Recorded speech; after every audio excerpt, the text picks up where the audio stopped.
मथुरा के थाना गोविंद नगर क्षेत्र के हालनेगंज निवासी व्यापारी मनीष अग्रवाल बुधवार शाम को घर से निकले, उसके बाद अचानक लापता हो गए। लापता मनीष व्यापारी की स्कूटी नए बस स्टैंड के पास मिली है, जिसमें घड़ी और मोबाइल मिला है।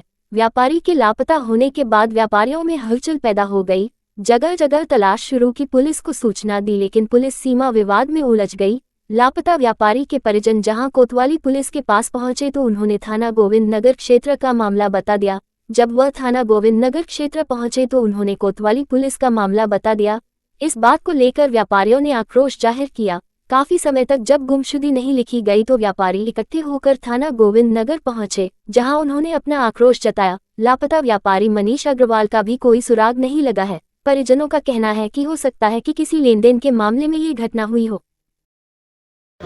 रात को 8 बजे भैया गया है और जब से वो लौटा ही नहीं है, और रात के 12 साढ़े 11 बजे से हम लोग ढूंढ रहे हैं। उसका ढूंढते ढूंढते हम लोग बस स्टैंड पहुँचे। बस स्टैंड पर एक्टिवा मिला है, एक्टिवा में मोबाइल और घड़ी मिली है, उसकी और चाबी लगी हुई है और उसका कोई भी पता नहीं। अरे क्या लग रहा है?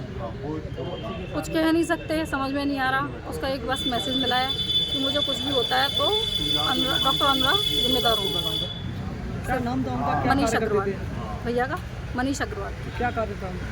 कार रेगुलेटर का। आप थाने पहुंचे हैं, थाने में क्या कार्रवाई हो रही है? थाने वाले पे कोई कार्रवाई नहीं हो रही। FIR ही नहीं हुई। अग्रवाल है, मैं हालनगंज कच्ची सड़क का निवासी हूँ और मेरे चाचा का लड़का मनीष अग्रवाल गिलेट व्यवसायी हैं। उम्र करीब 36-37 साल होगी उसकी।